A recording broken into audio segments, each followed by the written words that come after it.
تقوی کیا ہے؟ ہٹلر کی حکومت کے زمانے میں جرمنی میں جب یہودی پکڑے جانے لگے تو وہاں بہت سے لطیفے مشہور ہوئے۔ ایک لطیفہ یہ تھا کہ شہر کی ایک سڑک پر ایک یہودی بھاگا جا رہا تھا۔ دوسرے یہودی نے اس کو دیکھ کر پوچھا کہ تم کیوں بھاگ رہے ہو؟ اس نے کہا تم بھی بھاگو۔ اس نے دوبارہ پوچھا آخر کیوں؟ بھاگنے والے یہودی نے جواب دیا چڑیا گھر سے ایک بھیڑیا بھاگ نکلا ہے اور اس کو گولی مارنے کا حکم ہوا ہے۔ دوسرے یہودی نے حیران ہو کر کہا ہم کو کیا ڈر ہے، ہم بھیڑیے تو نہیں ہیں، پھر ہم کیوں بھاگیں؟ پہلے یہودی نے جواب دیا ہاں ہم بھیڑیے نہیں ہیں، مگر کیا ہم اس کو ثابت کر سکتے ہیں؟ اس مثال سے اندازہ ہوتا ہے کہ ڈر کی نفسیات سے جو انسان بنتا ہے وہ کیسا انسان ہوتا ہے۔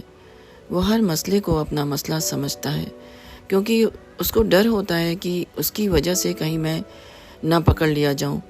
کسی سے ڈرنے کا مطلب یہ ہوتا ہے کہ آدمی اس کے مقابلے میں اپنے کو کمزور پا رہا ہے۔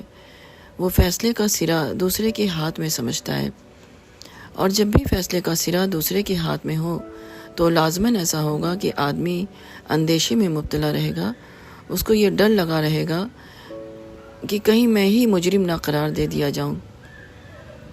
ایک بکری جو مجھ سے بہت دور کنارے مری ہو، اگر اس کے مرنے کی ذمہ داری مجھ پر ڈال دی جائے تو میرے پاس کیا جواب ہوگا، اور میں کس طرح اپنے کو بری الذمہ ثابت کر سکوں گا؟ اللہ تمام طاقتوں سے بڑھ کر طاقتور ہے، تمام فیصلوں کا سرا اسی کے ہاتھ میں ہے۔ ایسی حالت میں جو شخص اللہ کو پالے وہ اس کی طرف سے مستقل اندیشے میں مبتلا ہو جاتا ہے۔ ہر معاملے میں وہ سوچنے لگتا ہے کہ خدا کی عدالت میں کہیں مجھ کو اس کا ذمہ دار نہ قرار دے دیا جائے۔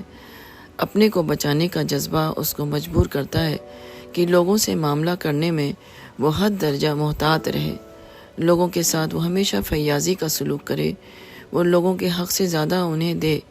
اس کا کوئی ساتھی یا اس کا ماتحت اگر کوئی غلط کام کرتا ہے تو اس کا خطرہ وہ اپنے اوپر محسوس کرتا ہے، کیونکہ وہ سوچتا ہے کہ خدا اگر قیامت میں کہہ دے کہ تمہاری وجہ سے اس کو یہ جرت ہوئی تو میرے پاس کیا عذر ہوگا۔